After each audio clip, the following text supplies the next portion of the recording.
और इन दिनों जो ये प्रोग्राम तरतीब दे रहे थे कि वहां पर प्रोग्राम किया जाए, दुआ के लिए खुदा के हुजूर ठहरे।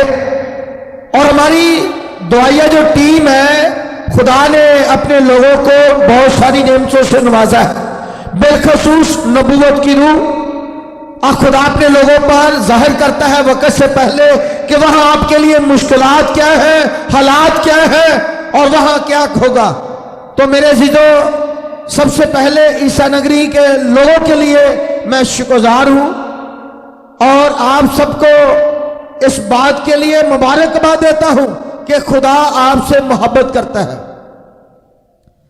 और खुदा ने हमें यहां पर एक बड़ी कामयाबी दिखाई और बहुत सारे लोग दिखाए जिन्होंने हाथ खड़े किए, और बहुत सारे लोग जिन्होंने शराब छोड़ने का अहद किया। ये हमने सिर्फ वहां पर बंदीपुर में जब दुआ के लिए ठहरे हुए थे, कई महीनों से दुआ कर रहे थे, उस वक्त खुदा ने ये बात जाहिर की। मैं नहीं जानता अभी किसी ने इकरार किया है या नहीं किया, करेगा या नहीं करेगा, लेकिन ये मैं ईमान रखता हूं कि जो कुछ खुदा ने हम पर जाहिर किया है वो वक्त आने पर जरूर खुदा पूरा करेगा। मेरे अजीजों, रात को जो पैगाम था, ये आयत हमने खुद मुकर्रर नहीं की कि किसी को तनकीद करे या किसी को मलामत का निशाना बनाए, बल्कि ये आयत भी खुदावन ने हमें दी। यहां पर नौजवान नवीद नार हैं जिन पर ये 3 मरतबा यही आवाज आती रही कि ईसा नगरी के लिए जो आयत है, लूका तभी के वसीला से रसूलों का अमाल जो लिखा गया, रसूलों के अमाल के 17वें बाब की 30वीं आयत। बस खुदा जो हालत के वक्तों से चश्म पोशी करके अब सब जगह हर आदमियों को हुक्म देता है क्या करे। यह बात कलामे मुकद्दस के सुनाने से पहले करनी हमाकत नजर आती है, लेकिन मेरा ईमान है कि खुदा अपने वादा के मुताबिक यहां पर मौजूद है। जिस खुदा ने हमें भेजा है वो हमारे साथ है। उसका वादा है कि मैं तुम्हारी आमदोरफ्त में तुम्हारे साथ हूंगा और जहां जहां तू जाएगा मैं तेरे साथ हूंगा और दुनिया के आखिर तक हमेशा तुम्हारे साथ रहूंगा। सो मेरे अजीजों, ये आपके लिए खुशी की और शुक्रगुजारी की बात है कि खुदा हमारे दरमियान यहां मौजूद है। इसलिए मेरी दरख्वास्त है कि आप सबसे पहले अपने सरों को झुकाएं और आंखें बंद करें। कलामे मुकद्दस के लिए अपने आप के खुदा उनके सामने पेश करें और दुआ करें। आंखें बंद करें और संजीदगी से दुआ करें, खुदा की हजूरी को महसूस करें और शख्सी दुआ करें, किसी के लिए नहीं। कोई आपकी आवाज ना सुने, बल्कि यह कि मैं तेरा कलाम सुनने के लिए, तेरी आवाज सुनने के लिए यहां पर तैयार हूं और मैं शुक्रगुजार हूं। तू मुझे बदलना, तू मुझे तब्दील करना चाहता है, तू मुझे अपना बेटा, मुझ बदकार को अपना बेटा बनाना चाहता है। मैं तेरा शुक्र करता हूं। जबकि बुरे बच्चों को माँ बाप घर से निकाल देते हैं, लेकिन तू बुरे को, उस नचीज नकमे को अपना बेटा बनाना चाहता है। अगर आप बेटियां बन चुके हैं, अच्छी बात है, शख्सी तौर पर दुआ करें और कलाम मांगे। जलाली आसमानी बाप, तेरे हजूर शुक्रगुजार हैं कि तू अपने वादा के मुताबिक हमारे दरमियान यहां मौजूद है। तेरी हजूरी के लिए तेरा शुक्र करते हैं, तेरी मौजूदगी के लिए तेरा शुक्र करते हैं, तेरे बेटे मसीह मसलूब के लिए तेरा शुक्र करते हैं, जो हमारे गुनाहों के लिए मवा, जिसने हमारे लिए अपनी जान दे दी और इब्लीस की सिरी को कुचल दिया, मर गया, दफन हुआ और तीसरे दिन मुर्दों में से जी उठा, ताकि हमारे जैसे बदकारों को वो रास्तबाज ठहराए। तेरा शुक्र करते हैं, शुक्रगुजार हैं आज के इस खूबसूरत मौका और अच्छे दिन के लिए जिसमें तू हमारे साथ हम कलाम होना चाहता है, हमें तब्दील करना चाहता है, बदलना चाहता है, निजात देना चाहता है, रहाई देना चाहता है। तेरा शुक्र करते हैं। आसमानी बाप चाहते हैं कि इबादत के शुरू से आखिर तक हमारे साथ रहे और मौज नकमे की भी दुआ में, कलाम मुकद्दस पढ़ने में, सुनाने में, बयान करने में मदद और रहनुमाई फरमा, ताकि तेरा बेटा यीशु मसीह मसलूब इज्जत और जलाल पाए। सुनने वालों को भी तौफीक बख्श के तेरे ताबे रहे, मसीह मसलूब के नाम में, आमीन। मेरे जीजो, आयत आपने सुनी है, आप इसे घर जाकर भी पढ़ें। और रसूलों का जो अमाल है, ये एक तारीखी किताब है। नए ऐदनामा में ये वाहद एक तारीखी किताब है कि किस तरह रूहुल कुद्दस ने मुख्तलिफ खानदानों से, मुख्तलिफ घरानों से, मुख्तलिफ कौमों से लोगों को चुना और अपने खानदान में, अपने घराने में शामिल कर लिया। और किस तरह खुदा रसूलों के वसीला मौजूद करता रहा, अपनी कुदरत, अपना जलाल जाहिर करता रहा, किस तरह वो मुर्दों को जिंदा करता रहा, किस तरह लोगों को उभारता और कायल करता रहा। और रसूलों के अमाल में आप ये पढ़ते हैं। और अगर ये तारीखी किताब ना होती तो कितना बड़ा खला होता कि अंजील मुकद्दस से आपको फौरन खतूत में जाना पड़ता और आप कभी भी ना जान पाते कि किस तरह 3000 ने ईद पेंटिकोस के दिन तौबा की, किस तरह 5000 ने तौबा की, किस तरह कर्नेलियस के खानदान में किस तरह रूहुल कुद्दस नाज़िल हुआ, किस तरह रसूलों ने यह काम किया। और कभी भी मैं और आप ये बात नहीं जान सकते थे कि मैं और आप क्या किस तरह जिंदगी बसर करें, या किस तरह हम मसीह के पैरोकार बन सकते हैं, किस तरह हम दूसरों को जन्म दे सकते हैं। इसलिए मेरे अजीजों, ये बड़ी अहम किताब है और रसूलों का अमाल मैं समझता हूं हर ईमानदार के लिए बहुत बामानी और बाबरकत है, अगरचे आप इसे शख्सी तौर पर पढ़ें और जाने कि किस तरह की खुदा की मोहब्बत है। और रसूलों के अमाल में ही खुदा यीशु मसीह ने वादा किया कि मैं जाता हूं और रूहुल कुद्दस, थोड़े ही दिनों के बाद तुम रूहुल कुद्दस पाओगे। पहले बाब की 8वीं आयत और 12वें बाब तक तो हम देखते हैं कि पतरस रसूल जो है वो कलीदी किरदार अदा करता है। पतरस रसूल 12वें बाब तक कलीदी किरदार अदा करता है, लेकिन 13वें बाब में देखते हैं कि पौलुस रसूल रूनुमा होता है। पौलुस रसूल के वसीला खुदा काम करता हुआ नजर आता है। बेशक उसमें उसके साथी बरनबास जैसे, थिमोथियुस जैसे, सलास जैसे और बहुत सारे लोग थे जो उसके साथ खिदमत में शरीक थे, लेकिन पौलुस रसूल का फिर हमें नुमाया किरदार नजर आता है कि किस तरह पौलुस रसूल ने खुदा यीशु मसीह को जाना, किस तरह उसने खिदमत की, किस तरह वो बशारती दौड़ करता रहा। और मैं समझता हूं जिस तरह के मुश्किल हालात में से आज मैं गुजरता हूं, इससे कहीं वो ज्यादा दुख महसूस करता। आप शायद इस बात को नहीं समझ सकते कि मेरे अंदर ईसा नगरी के लिए क्या दर्द है और किस दर्द के साथ मैंने यहां काम शुरू किया है। और मैं इनकार भी कुछ वक्त करता रहा कि फलां क्या कहेगा, फलां क्या कहेगा। मेरे अजीजों, पौलुस रसूल को इस बात की कोई फिक्र नहीं थी कि लोग मेरे बारे में क्या कहेंगे, मुझे क्या कहेंगे। पौलुस रसूल कहता है कि मुझे कई बार दर्द ज़ाह लगे। रूहुल कुद्दस उसे बार बार याद दिलाता है कि तेरे लिए मुसीबत, तेरे लिए कैद, तेरे लिए तलवार तैयार है। तू जहां जा रहा है तुझे वहां मारा जाएगा, पीटा जाएगा, लेकिन फिर भी वो जाने के लिए, क्योंकि वो खुदा के ताबे है। अक्सर हम इज्जत पाने के लिए काम करते हैं, अक्सर हम पैसे रुपया हासिल करने के लिए काम करते हैं, बरकत पाने के लिए काम करते हैं, दुख पाने के लिए काम। आप उस ईमानदार की फीलिंग को समझ सकते हैं जिसके अंदर दूसरों को बचाने का दर्द हो, दूसरों को बचाने के लिए मोहब्बत हो। अगरचे आप सिर्फ दूसरों से कुछ हासिल करना चाहते हैं तो शायद आप उनके दर्द को समझ नहीं सकते। और मेरे अजीजों, मैं तफसीलन इस बात में चाहूंगा कि आपसे बात की जाए। बस खुदा जहालत के वक्तों से चश्म पोशी करके, जहालत का वक्त, जो पस लफ्ज है इसका मतलब है कि कोई और जरिया नहीं, वह एक जरिया है। बस खुदा जहालत के वक्तों से चश्म पोशी करके, जहालत का वक्त उस वक्त तक होता है जब आप जानते नहीं, जब आपके सामने तौबा की मनादी नहीं की जाती, जब आपका गुनाह आप पर जाहिर नहीं किया जाता, तो जहालत होती है। उस वक्त तक खुदा दरगुजर करता है। चश्म पोशी का मतलब है दरगुजर करना, नजरअंदाज करना, देखते हुए ना देखना। और खुदा गैर अक़वाम से दिक्का हो चुका था, तंग आ चुका था, उनकी बदप्रस्ती से और उनके कामों से देखा चुका था। अब पौलुस रसूल के वसीला वो कहता है कि ने बता दे कि अब मैं चश्मपोशी नहीं करूंगा, अब मैं नजरअंदाज नहीं करूंगा, बल्कि इनके गुनाह का ठीक ठीक इन्हें बदला दूंगा।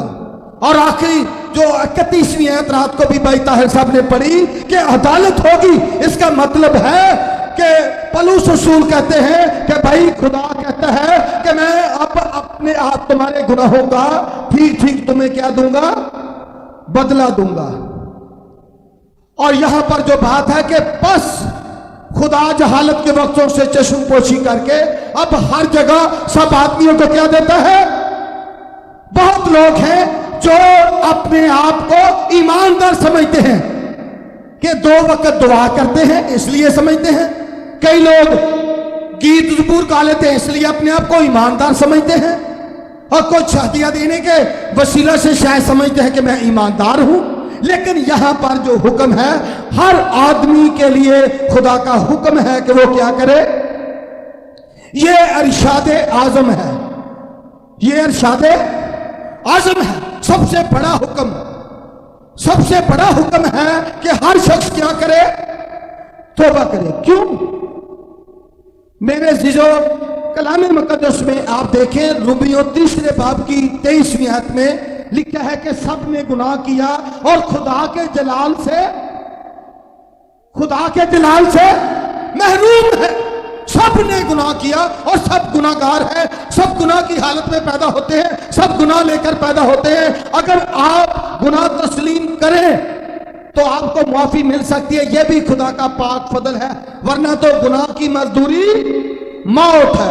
जो जान गुनाह करेगी वो आप पर खुदा का फजल है, आप पर खुदा की मेहरबानी है। और खुदा आज तक ईसा नगरी के लिए तहम्मुल करके ठहरा रहा, इंतजार करता रहा, नजरअंदाज करता रहा, यह कहता रहा आज बाज आ जाएंगे, आज बच जाएंगे, आज तौबा कर लेंगे, आज गुनाह को छोड़ देंगे, आज ये काम छोड़ देंगे। लेकिन ऐसा मुमकिन ना हुआ।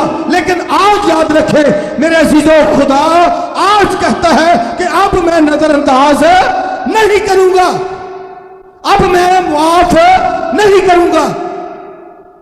अब मैं आपको मौका देता हूं कि आप क्या करें, तौबा करें। तौबा असल में मेरे जीजो है पछतावा। यह ज़ाहिर हाल पछतावा नहीं बल्कि अंदरूनी पछतावा है। यह जिस्म और जान और रूह का काम है कि अंदर से आप रोएं और पछताएं और इकरार करें कि हाँ मैं तो गुनहगार हूं। मेरे जीजो, ये हकीकी तौर पर मुड़ना भी है, गुनाह से मुड़ना और वापस आना खुदा की तरफ। बहुत सारे लोग हैं जो ये समझते हैं कि अब हम तो बिल्कुल ठीक ठाक है, हमारा काम ठीक चल रहा है, घर ठीक बना हुआ है, हमारा कारोबार ठीक है, जरिया मुआश ठीक है, इसलिए लोग कहते हैं कि देखिए हम पर खुदा का फजल है, खुदा ने हमें सब कुछ ठीक दिया हुआ है, खुदा हमारी दुआ फरियाद को सुनता है। अगर खुदा ने आपको सब कुछ दिया है, आपने कभी सोचा कि ये बच्चे, खानदान और दुनिया में रहते हुए ऐशो इशरत की जिंदगी और अच्छा घर खुदा ने क्यों दिया है? सिर्फ इसलिए दिया है कि आप तौबा कर सके। आप क्या कर सके? क्योंकि वो किसी की हलाकत नहीं चाहता बल्कि सबकी क्या चाहता है कि तौबा तक नौबत पहुंचे, सबकी तौबा तक। मेरे अजीजों, कलाम मुकद्दस में आप लूका तबीब की मार्फत लिखी गई अंजील मुकद्दस 13वें बाब की 3 और 5 देखें तो वहां पर लिखा है अगर तौबा ना करोगे तो तुम सब क्या हो जाओगे? हलाक हो जाओगे। क्या आप तौबा ना करके हलाक होना चाहते हैं? कुछ लोग कहते हैं कि जी मेरा कारोबार अच्छा नहीं इसलिए मैं तौबा नहीं कर सकता, मैं बीमार हूं या मैं ठीक नहीं, अभी मैं जवान हूं, अभी मेरी शादी नहीं हुई, मैं तौबा नहीं कर सकता। मेरे अजीजों, ये बात मैं आप सबके सामने बिल्कुल वाज़ेह बता देना चाहता हूं। उस वक्त तौबा करनी चाहिए जब खुदा पाक रूह आपको उभारे और कायल करे। रात को भी मैंने हवाला कोट किया था, दूसरा रोमियो के नाम पौलुस रसूल का खत, दूसरा बाब रोमियो के नाम पौलुस रसूल का खत, उसका दूसरा बाब 4 आयत, वहां पर लिखा है कि या तो उसकी मेहरबानी और तहम्मुल और सब्र की दौलत को नाचीज जानता है और नहीं समझता कि खुदा की मेहरबानी तुझको तौबा की तरफ माइल करती है। और पतरस रसूल के खत में लिखा है कि जब कभी यीशु मसीह के नाम से तुम्हें मलामत की जाती है तो मुबारक हो, क्योंकि जलाल का रूह, खुदा का रूह तुम पर क्या करता है?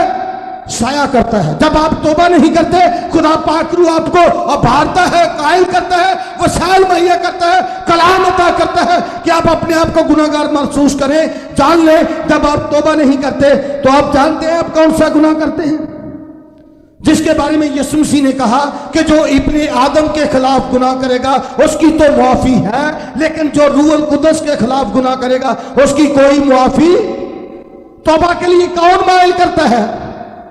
रूहुल कुद्दस, खुदा का पाक रूह, जलाल का रूह, रूह हक। तो जब आप तौबा नहीं करते तो आप रूहुल कुद्दस को रद्द कर देते हैं, आप नाकाबिले मुआफी गुनाह करते हैं। और जब आप तौबा नहीं करते तो आप कलाम को रद्द कर देते हैं। कलाम मुकद्दस को रद्द करना अक्लमंदी की बात है। ज़बूर 138 में लिखा है कि सब नामों से ज्यादा अजमत खुदा ने अपने कलाम को दे रखी है। और आप जानते हैं कलमा ही मुजस्सम होकर इस दुनिया में आया, और जो बेटे को रद्द कर देता है वो निजात पा सकता है? हरगिज नहीं, हरगिज नहीं, हरगिज नहीं। क्योंकि खुदा ने दुनिया से ऐसी मोहब्बत रखी कि उसने अपना इकलौता बेटा, कि जो कोई उस पर ईमान लाए हलाक ना हो बल्कि हमेशा की। ईमान और तौबा एक ही सिक्के के दो रुख हैं, एक ही सिक्के के दो रुख हैं, एक ही सिक्के के दो रुख। तो मेरे अजीजों, ये बेग वक्त काम करते हैं, एक ही वक्त में दुआ, तौबा और ईमान। आप अगरचे तौबा नहीं करते तो आप नहीं कह सकते कि मैं ईमानदार हूं या मैं ईमान ला चुका हूं। असल में आप जब तौबा के लिए अभारे जाते हैं, कायल होते हैं, खुदा की आवाज को कबूल करते हैं, तो हकीकी तौर पर आप उस वक्त ईमान का इजहार करते हैं। और ये वो ईमान है जो खुदा की तरफ से बख्शिश है, जो राई के दाने के बराबर हो तो आप पहाड़ों को हटा सकते हैं। आप कहते हैं कि मैं बड़ा ईमानदार हूं, काम बुराई के, और मैं बड़ा ईमानदार हूं, लेकिन दुआ करते हैं कोई जवाब क्यों नहीं मिलता? क्योंकि कलाम मुकद्दस में लिखा है कि खुदा गुनाहगारों की दुआ नहीं सुनता, बेईमानों की दुआ। रूमियों 10वें बाब की 14वीं आयत में लिखा है, जिस पर वो ईमान नहीं लाए उससे क्यों कर दुआ करें। जो सो रहे हैं मेहरबानी करके आंखें बंद करके ना कलाम सुने बल्कि आंखें खोलें, सर को ऊपर करें। जो सो रहे हैं मेहरबानी करके जरा सर ऊंचे करें, मेरी तरफ देखें। और आप इस तरह कलाम सुनते हैं तो आपका कोई समझ नहीं आएगी। घर जाकर कहेंगे बहुत अच्छा कलाम था, क्या पैगाम था, कोई समझ नहीं आएगी। जब आप कलाम ध्यान तवज्जो से नहीं सुनते तो कलाम आपको तब्दील नहीं करता। कलाम तब्दील करना चाहता है। बाइबल इंतजार करती है कि कोई शख्स फैसला करे, फैसला करे, कबूल करे। जब आप फैसला करते हैं, जब आप ईमान से कबूल करते हैं तो बाइबल आपके अंदर उतर जाती है और तब्दील करती है। क्या करती है? तब्दील करती है। खुदा का कलाम ला तब्दील है, लेकिन जिंदगियों को बदल देने की कुदरत। एक वक्त था जब मैंने तौबा नहीं की थी, 1987 में चौथा महीना था। मैं भी कहता था, मेरे गांव में कुछ लोगों ने तौबा की तो मैं कहता था कि वो लोग तौबा करें जिनकी शादियां नहीं होती, मेरी शादी हो चुकी है। कभी मैं कहता वो लोग तौबा करें जिनकी बीवियां मर चुकी हैं, क्योंकि मेरी तो बीवी है, मैं तौबा नहीं करना। उन्हें मजाक करता, ठट्ठों में उड़ाता था और ये समझता था कि मैं ठीक हूं क्योंकि मेरा माँ बाप ठीक है, मेरे बाप कन्वेंशनें करवाते हैं, गीत गाते रहे, हदिया देते रहे, और लोग उन्हें ईमानदार कहते हैं। मैं एक दिन जान गया कि मैं तो गुनाहगार हूं और बदकार हूं। और वो दिन मेरे लिए बहुत खूबसूरत और खुशी का दिन था, जिस दिन खुदा ने मुझे एहसास दिलाया कि मैं गुनाहगार हूं। अगर आपको एहसास हो कि आप गुनाहगार हैं तो आप समझ लें कि खुदा की गहरी मोहब्बत है कि वो आपको गुनाह से निकालकर अपने बेटे की बादशाही में दाखिल करना। मेरे जीरो, अगर कोई बच्चा गंदी हरकत करता हो, चोरी डकैती करता हो या धोखेबाजी का काम करता हो तो माँ बाप उसे घर से बेदखल कर देते हैं। मेरी माँ ने भी मेरे एक भाई को घर से बेदखल कर दिया क्योंकि उसके काम बहुत अच्छे थे। घर से बेदखल कर दिया, अखबार में दे दिया, इस डर से कि लोग उसकी वजह से हमें तंग करेंगे, परेशान करेंगे, उसे घर से निकाल दिया। अगर कोई माँ बाप का बेटा नशा करता हो, बुरी फितरत का मालिक हो, तो माँ बाप उसे भी कहते हैं कि भाई सलाम, आप जाते रहें, आपके लिए घर में जगह। मैंने उस वक्त जाना कि मुझ गुनाहगार से खुदा की कैसी मोहब्बत है कि मुझ गुनाहगार को खुदा अपना बेटा बनाना चाहता है। आप जानते हैं कि मेरे लिए वो सबसे अच्छा दिन था जिंदगी का, सबसे खूबसूरत दिन। अगरचे खुदा ने आपको एहसास दिलाया है कि आप गुनाहगार, और देखें अपनी हालत। हमारे अपने अजीज हमें कबूल नहीं करते, लेकिन खुदा गुनाहगारों और बदकारों को अपने गले लगाता और बेटियां बेटे बना लेता है, बशर्ते के वो इकरार करें, तौबा करें और ईमान लाएं। मेरे जी यीशु मसीह ने जितने भी मौज़ात किए वो सिर्फ इसलिए कि वो लोग तौबा कर सके। अगर आप लूका तबीब की मत्ती रसूल की मार्फत लिखी गई इंजील मुक़द्दस 11वें बाब में देखें तो यीशु मसीह उन शहरों को मलामत करने लगा जिनमें अक्सर उसके मौजे होते थे, क्योंकि उन्होंने अभी तक तौबा ना की थी। यीशु मसीह ने मत्ती 12वें बाब में भी कहा कि नैनवा के लोग इस जमाना के लोगों को मुजरिम ठहराएंगे क्योंकि उन्होंने यूना की मनादी पर क्या कर ली, तौबा कर ली, लेकिन आज तक तुमने तौबा नहीं की। यीशु मसीह ने मनादी करना और ये कहना शुरू किया कि तौबा करो, क्योंकि आसमान की बादशाही साबित कर दिया कि भाई बगैर तौबा किए आप आसमान की बादशाही में दाखिल है। अब कहते हैं कि जी हमारा खानदानी एक मिशन है, हमारा खानदानी एक ईमान है, लेकिन खुदा का कोई ईमान नहीं, खानदानी है। खानदान का क्या ईमान था? हमारे जो अजदाद थे वो सप्पों की पूजा करते थे, बुत परस्ती करते थे, और हर खानदान के जो पीछे लोग हैं वो यही कुछ किया करते थे। तो खुदा मेरे आपसे ये चाहता है कि आप वो बुत परस्ती छोड़कर, आप गुनाह को छोड़कर शख्सी तौर पर कबूल करके आप उसके बेटियां और बेटे बने। मेरे जीजो, ये रोना या पछताना सिर्फ गुनाहगारों के लिए नहीं। अगरचे आप यूहन्ना अरफ का मुकाशवा देखें तो यूहन्ना अरफ खुदावंद यीशु मसीह का जो मुकाशवा पेश करता है, आप दूसरे बाब में देखें 5वीं आयत, 19वीं आयत, 22वीं आयत, 21वीं आयत, तीसरे बाब में आप देखें 19वीं 20वीं आयत, तो आप जान लेंगे कि वो हर रोज अपने लोगों को तब्दील करना चाहता है, अपने लोगों को हर रोज गुनाहगार होने का एहसास लाता है, ईमानदारों को, कि वो अपनी कमी का इकरार कर सके, तरक कर सके, छोड़ सके।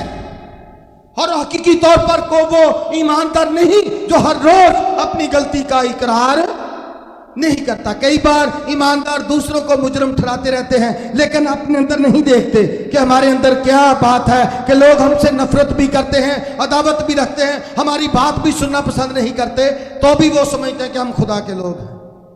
क्या ऐसा हो सकता है? जहां खुदा है वहां लोग आते हैं, बेशक शफा के लिए आए, बेशक बरकत के लिए आए, लेकिन लोग वहां पर जरूर आते हैं, क्योंकि खुदा लोगों को कायल करता है, खुदा ही लोगों को मायल करता है। मेरे अजीजों, ये बहुत काम है जिसकी बाकायदा तालीम तौबा करने की, और तौबा करने के लिए हुक्म दिया गया है। तौबा की मनादी खुद खुदा ने बागे अदन में भी की, जब आदम नाफरमानी के सबब से अपने आप को नंगा पाता है तो खुदा उसे ढूंढता फिर रहा है, ऐ आदम तू कहां है, ऐ आदम तू। खुदा का मकसद था कि आदम को एहसास दिलाए। अगर आदम इकरार कर लेता तो आप जानते हैं कि आदम को और हवा को सजा आदम और हवा को सजा ना मिलती और बागे अदन से उन्हें निकाला ना जाता। जब आदम और हवा ने तौबा ना की, गुनाह का इकरार ना किया, तो आप जानते हैं उन्होंने क्या गुनाह किया जिस सबब से बागे अदन से निकाले गए? वो गुनाह था खुदा को झूठा ठहराया। आदम और हवा ने खुदा को झूठा ठहराया और खुदा ने कहा इसे बाहर निकाल कर अब आपसी बाढ़ का पहरा लगा दो, कहीं ये ना हो कि ये आबे हयात में से छुए और खा ले। फल खाने की वजह से वो बागे अदन से नहीं निकाला गया। जब उसने फल खाया उस वक्त तो खुदा उसे ढूंढ रहा है, जैसे मां अपने बच्चे को ढूंढती फिरती है। ऐ आदम तू, खुदा तो जानता था कि आदम कहां पर छुपा हुआ है, क्योंकि कलामे मुकद्दस में लिखा है, ज़बूर में इस कहता है मैं कहीं भी चला जाऊं खुदा तू हर जगह मौजूद है, हर जगह मौजूद है और दूर ही से मुझे परख लेता है, जांच लेता है, मेरा उठना बैठना तू जानता है, मेरी ख्वाबगाह की छानबीन करता है। क्या खुदा जानता नहीं था कि आदम ने गुनाह किया है? जानता था। खुदा ने सिर्फ उसे एहसास दिलाया कि भाई आदम तूने ठीक, लेकिन आदम ने इकरार नहीं किया बल्कि इल्जाम लगाया कि मैंने नहीं खाना था, लेकिन हवा ने मुझे, खुदा को झूठा ठहराया, खुदा पर इल्जाम लगाया। अगर खुदा तू हवा ना बनाता, हवा मुझे ना देता, तो ये फल मुझे ना देती, तेरा कसूर है, तूने किया है। खुदा ने फिर भी बर्दाश्त किया। हवा से पूछा, उसने भी ऐसा ही किया। क्या ये अच्छी बात है? जिस सबब से आदम निकाला गया, क्या आप चाहते हैं कि आप भी वो काम करें? क्या आप भी चाहते हैं कि बागे अदन से निकाल दिया जाए? अदन का मतलब है खुदा की हजूरी। क्या आप चाहते हैं कि हमेशा हमेशा के लिए खुदा की हजूरी से निकल जाए? और वही बात जो यीशु मसीह ने कही, जो तौबा नहीं करेगा वो हलाक होगा, यानी हमेशा के लिए खुदा की हजूरी से निकल जाएगा, दूर चला जाएगा। क्या आप चाहते हैं कि हमेशा के लिए खुदा से अलग हो जाए? नहीं चाहते। तो मेरे अजीजों, आप देखें जरा यूहन्ना रसूल का पहला खत, उसका पहला बाब, उसकी 10वीं आयत में क्या लिखा है। जब कोई अपने आप को गुनाहगार तस्लीम नहीं करता तो वो खुदा को झूठा ठहराता है। खुदा को सेम वही गुनाह जो आदम ने किया था वही हम भी करते हैं जब तौबा नहीं करते। जब खुदा पाकरू और भारता और कायल करता है, जब खुदा हमारे गुनाह को हम पर जाहिर कर देता है। मनादी करने का सिर्फ मकसद ही ये है कि आपको एहसास दिलाया जाए, आपके गुनाह को आप पर जाहिर किया जाए, आपको एहसास हो कि मैं गुनाहगार हूं। जब आप तौबा नहीं करते तो आप रूहुल कुद्दुस को, कलाम को रद्द कर देते हैं। और तीसरी बात कि आप खुदा को झूठा ठहराते हैं। 10वीं आयत पढ़ दे मेहरबानी करके। अगर कहे कि हमने गुनाह नहीं किया तो किसे झूठा ठहराते हैं? पादरी साहब को नहीं, खुदा को। हाँ जी, आगे। और उसका कलाम हमें नहीं, क्योंकि कलाम रोशनी है, कलाम जाहिर करता है, कलाम नूर की तरह है, कलाम हमें एहसास दिलाता है, कलाम आईने की तरह है। जब कभी कलाम में ईमानदार अपनी सूरत देखता है तो उस वक्त वो अपने ऐबों को, अपने गुनाह को देखता है और गुनाहगार पर कलाम जो है हथौड़े की मानद बरसता है, सख्त दिलों को चकनाचूर कर देता है। हाँ, कलाम हर दोधारी तलवार से ज्यादा तेज है, जो लूलू और बंद को चीर कर गुजर जाता है और दिल के और रातों और ख्यालों को परखता है। कलाम बेअंजाम वापस नहीं लौटता। खुदा का कलाम मुअस्सर है और असर करता है। मेरे अजीजों, खुदा के कलाम में कुदरत है कि आपको लम्हे भर में बदल दे, तब्दील कर दे, लेकिन कलाम जबरदस्ती नहीं करता। मैंने पहले भी बताया कि कलाम इंतजार करता है, आप कलाम को कबूल करें या आप कलाम को रद्द कर दें, यह आपकी मर्जी है। लेकिन मेरे अजीजों, इस बात को याद रखें कि खुदा किसी की हलाकत नहीं चाहता, बल्कि वो ये चाहता कि सबकी तौबा तक नौबत पहुंचे। मेरे जीजो, खुदा आज तक आपके गुनाह को नजरअंदाज करता रहा है। आप याद रखें कि आज के बाद का ठीक ठीक खुदा आपको बदला देगा, सजा देगा, अगरचे आप तौबा। इस आयत का यही मतलब है। और 31वीं आयत में लिखा है कि रास्ते से अदालत होगी। उस अदालत में किसी की कोई तरफदारी, किसी का कोई लिहाज नहीं किया जाता। आप जानते हैं कि 2 आदमी मर गए, अमीर आदमी और लूका तबीब की अंजील में, और गरीब लाजर 16वें बाब की 19वीं आयत से 31वीं आयत तक। अमीर आदमी वहां पर जाकर उसे याद आया कि मैंने तौबा नहीं की, तौबा ना करने के सबब से अजाब में हूं। क्या आप ये अच्छा समझते हैं कि तौबा ना करें और अजाब में चले जाए? क्या ये अच्छी बात है? अपने पुराने अकीदे को या ईमान को रखें लेकिन हलाकत में चले जाएं, ये कोई अच्छी बात नहीं। मेरे जीजो, खुदा आप हम सबको बचाना और निजात देना चाहता है। खुदा मुफ्त में हमें रास्तबाज ठहराना चाहता है। खुदा करनी चाहिए या किसी की तरफ देखकर भी नहीं करनी चाहिए। तौबा उस वक्त करनी चाहिए जब खुदा पाकरू अभारे और कायल करे, जब कलाम की आपको समझ आ जाए, आप जान लें। और जब आप ऐसी हालत में तौबा करेंगे तो मेरे जीजो, अगर आप ऐसी हालत में तौबा करें कि खुदा पाकरू आपको भार रहा है, रूहुल कुद्दस कायल कर रहा है, कलाम की समझ है, आप एक ही लम्हे में आप तब्दील हो जाएंगे। क्या हो जाएंगे? तब्दील हो जाएंगे। मजबदकार की तरह आप बदल जाएंगे। आप ही तब्दील होकर मेरी तरह कलाम सुना सकते हैं। आप भी गवाह बनकर गवाही दे सकते हैं। और हकीकी तौर पर जो तब्दील नहीं हुआ वो कभी भी गवाही क्या, और गवाही है भी क्या? आप लोगों को कलाम सुनाए, लोग कलाम तो आपसे लोग ज्यादा जानते हैं, लेकिन आप ये कहें कि खुदा ने मुझे बदल दिया, मैं गुनाहगार था, मैं मुर्दा था, मैं नंगा था, मैं अंधा था, खुदा ने मुझ पर रहम किया, ये बात लोगों पर बहुत जल्द असर करती है। लोग इस बात को बहुत जल्दी कबूल कर लेते हैं। आप कहें फलां के वसीला शफा पाई, लोग जल्दी से आपकी बात सुनते हैं। ये आप उसी वक्त गवाही दे सकते हैं जब आप तब्दील हो चुके हैं, जब आप बदल चुके हैं, जब आप निजात पा चुके हैं, जब आपको गुनाहों की माफी का यकीन हो चुका है।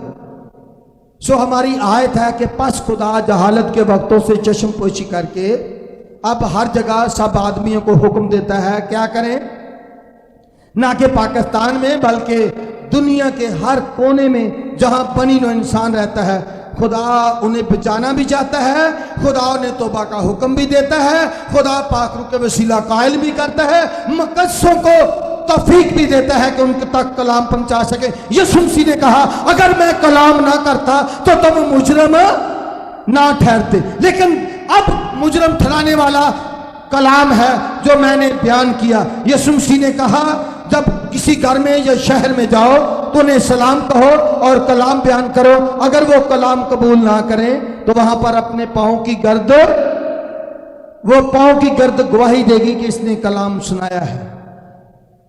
कलाम सुनने के बाद आप रद्द कर दें तो आप मुजरम बन जाते हैं, और मुजरम को खुदा मुआफ नहीं करता। गुनाहगार को तो मुआफ करता है लेकिन मुजरम को बरी नहीं करता। मेरे जीजो, आए अपने सरों को खुदा के हजूर झुकाएं और शुक्रगुजारी करें कि खुदा मैं तेरा शुक्र करता हूं, तूने अपने कलाम के वसीला मुझे गुनाहगार होने का एहसास दिलाया। मैं तेरी हजूरी के लिए शुक्रगुजार हूं। तूने मुझे बदलना और निजात देना चाहा, मैं तेरा शुक्र करता हूं। तूने अपने बेटे के हम मजाज हम करदार बनाना चाहा, मैं तेरा शुक्रगुजार हूं। तुझे पसंद आया कि मैं तेरे खानदान में शामिल हूं, मैं तेरा शुक्र करता हूं। तेरे हजूर शुक्रगुजार हूं, जब मैं दूर था तुझे पसंद आया कि मैं नजदीक आ जाऊं, तेरा ले पालक बेटा बन जाऊं। तेरे हजूर मैं शुक्रगुजार हूं कि तू यहां पर मौजूद है। तूने मुझे तौबा की के लिए अभारा और कायल किया, तौफीक दी कि मैं अपनी जुबान से इकरार कर सकूं। और जो लोग गुनाह की हालत में मर चुके हैं वो समझ लें कि जहन्नम में हमेशा के अजाब में जा चुके हैं। आप कभी तसल्ली नहीं पा सकते उन्हें याद करके, इसलिए अब आपके पास वक्त है। खुदा नहीं चाहता कि आप हलाक हो, बल्कि खुदा चाहता कि आप तौबा करें, संजीदगी से खुदा का शुक्र करें। और मेरे जीजो, अगर आप दिलो जान से ईमान ला चुके हैं, कबूल कर चुके हैं कि मैं गुनाहगार हूं, अच्छा वक्त है आप इकरार करें और शख्सी तौर पर संजीदगी से आंखें बंद रखें मेहरबानी करके और संजीदा होकर खुदा की हजूरी को महसूस करें। मेरे अजीजों, किसी की कोई जुर्त नहीं कि कोई किसी को तौबा करवा सके, किसी के कहने पर कोई तौबा नहीं करता। अगर खुदा पाकरू ने अबारा है तो फिर जरूर इकरार कीजिए, फिर जरूर तौबा कीजिए, क्योंकि खुदा आपको इसी लम्हा बदल देना, तब्दील करना चाहता है। आप चाहें तो इकरार के लिए अपना हाथ भी दिखा सकते हैं ताकि आपके लिए दुआ करें। आंखें बंद रखें, संजीदा रहें।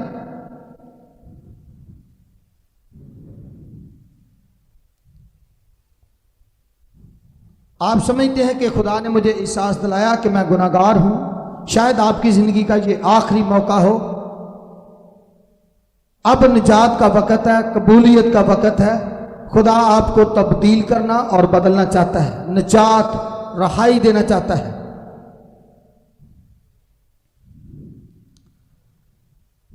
मसीह यीशु में हमारे आसमानी जलाली बुजुर्ग बाप तेरे हजूर शुक्रगुजार हैं, तेरे जिंदगी बख्श कलाम के लिए, जो राह के लिए रोशनी और कदमों के लिए चिराग है। तेरा कलाम ला तब्दील है। तेरे हजूर शुक्रगुजार हैं इस बेहतरीन वसाइल के लिए कि कलाम के तुखम से तू नए सिरे से पैदा करता है। आसमानी बाप शुक्रगुजार हूं जिन्हें आज नए इंसान बनने की तौफीक दी कि वो नए सिरे से पैदा हो, नया मखलूक बनकर तेरे बेटे की बादशाही में दाखिल हो। और तुझे पसंद आया कि इन्हें गुलामों की मंडी से आज़ाद करवा के अपने बेटे की बादशाही में दाखिल करे।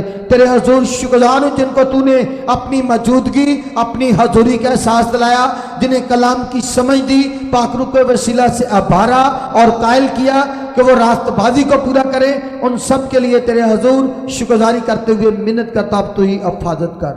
बाकी वक्त में, बाकी प्रोग्राम में तुम्हारे साथ रहे, हमारी रहनुमाई फरमा, ताकि तेरे ताबे रहकर तेरे नाम को जलाल दें। इस गांव के लिए सलामती की दुआ मांगते हैं और चाहते हैं कि आसमानी खुदावंद इस गांव पर, इन लोगों पर, इस जमात पर रहम कर। इन सब के लिए तेरा रहम, तेरा फजल मांगते हैं और चाहते हैं कि हर एक को अपनी मौजूदगी, अपनी हजूरी का एहसास दिला। बेशक तू हर एक को बचाना और निजात देना चाहता है। अपने फजल से रहम फरमा और अपनी कुदरत, अपना जलाल ज़ाहिर कर, मसीह मसलूब के नाम में, आमीन।